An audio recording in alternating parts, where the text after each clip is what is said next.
En el primer año de Ciro, rey de Persia, para que se cumpliese la palabra de Jehová por boca de Jeremías, despertó Jehová el espíritu de Ciro, rey de Persia, el cual hizo pregonar de palabra y también por escrito por todo su reino, diciendo: Así ha dicho Ciro, rey de Persia: Jehová, el Dios de los cielos, me ha dado todos los reinos de la tierra y me ha mandado que le edifique casa en Jerusalén, que está en Judá. Quien haya entre vosotros de su pueblo, sea Dios con él y suba a Jerusalén que está en Judá, y edifique la casa a Jehová Dios de Israel, la cual está en Jerusalén. Y a todo el que haya quedado en cualquier lugar donde more, ayúdenle los hombres de su lugar con plata, oro, bienes y ganados, además de ofrendas voluntarias para la casa de Dios, la cual está en Jerusalén. Del libro de Esdras, capítulo 1, versículos del 1 al 4. Bendito sea Dios nuestro Padre amado, el que nos da vida y nos concede por la gracia de su Espíritu y su Hijo, seguir reflexionando su palabra.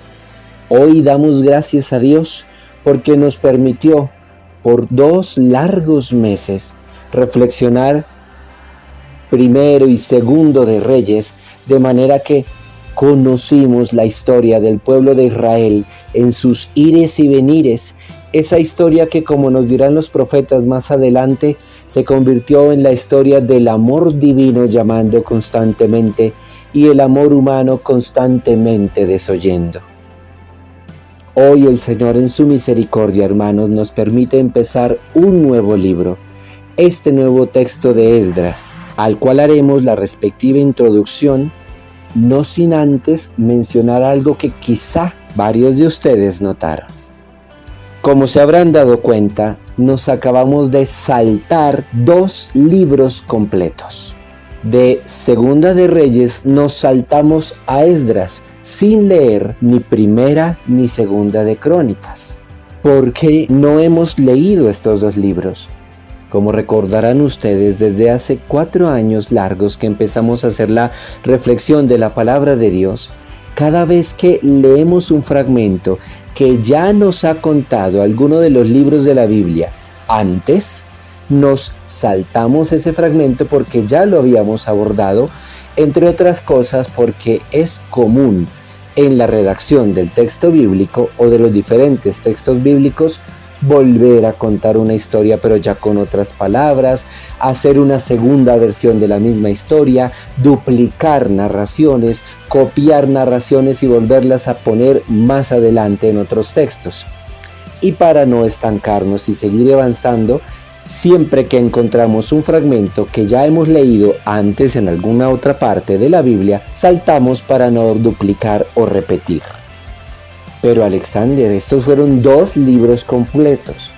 Efectivamente, nos hemos saltado Primera y Segunda de Crónicas, que en algunas Biblias que nosotros llamamos de lujo, aparecen como paralipómenos, porque es la manera como en griego se escribió el nombre de estos 2 textos hacia el siglo II a.C.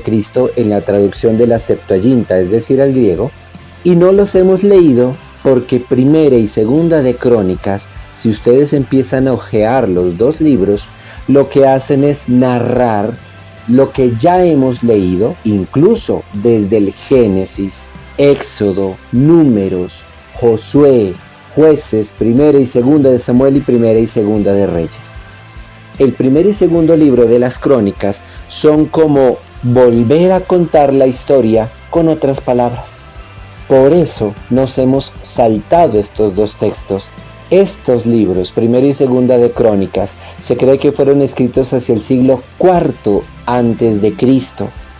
y que narran desde incluso la genealogía adámica y las genealogías de Abraham, Isaac, Ismael, Jacob, cada una de las 12 tribus, porque en pleno siglo IV a.C., el pueblo estaba en la tarea de reedificarse como nación, enfrentándose también, entre otras cosas, a un imperio enorme que llegaría hacia el siglo III y principios del siglo IV a.C.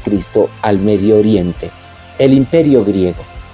Y ante la amenaza de que todo desaparecería nuevamente, durante el siglo IV, los autores de Primera y Segunda de Crónicas se dieron a la tarea de reescribir todo nuevamente. Reescribamos nuestra historia por si nos vuelve a pasar lo que pasó por allá en el siglo VI, cuando fuimos llevados a Babilonia, y guardémoslo para que no quedemos sin historia. Ahora bien, llegamos a este nuevo texto, el libro de Esdras, que pega un salto. Lo último que leímos en Segunda de Reyes fue que, habiendo quedado de las tribus de Judá y Benjamín casi nada, el rey siervo Joaquín, que Nabucodonosor había llevado a Babilonia para dárselas de que hasta los reyes de los pequeños reinos invadidos por él eran sus sirvientes en palacio, encontró favor en el hijo de Nabucodonosor. Fue lo último que leímos. Hoy, el libro de Esdras nos está dando un salto enorme. Está saltando desde aproximadamente el año 550 a.C. al año 538 a.C. Aquí tenemos que recurrir a la historia común, a la historia civil. La Biblia nos va a pegar un salto allí. Algo vamos a mirar de lo que pasó mientras el pueblo estuvo cautivo en Babilonia en algunos de los profetas. Pero como estamos haciendo un recorrido primero por los libros históricos, tenemos que pasar de Segunda de Reyes al siguiente libro que nos cuenta lo que sucedió después, que es Esdras. El libro de Esdras fue escrito también en el siglo IV a.C. y nos cuenta lo que sucedió en la primera mitad del siglo VI a.C. Este texto nos va a narrar cómo el pueblo, gracias a este tal Ciro, vuelve a la tierra prometida, pero ya no como pueblo de Israel.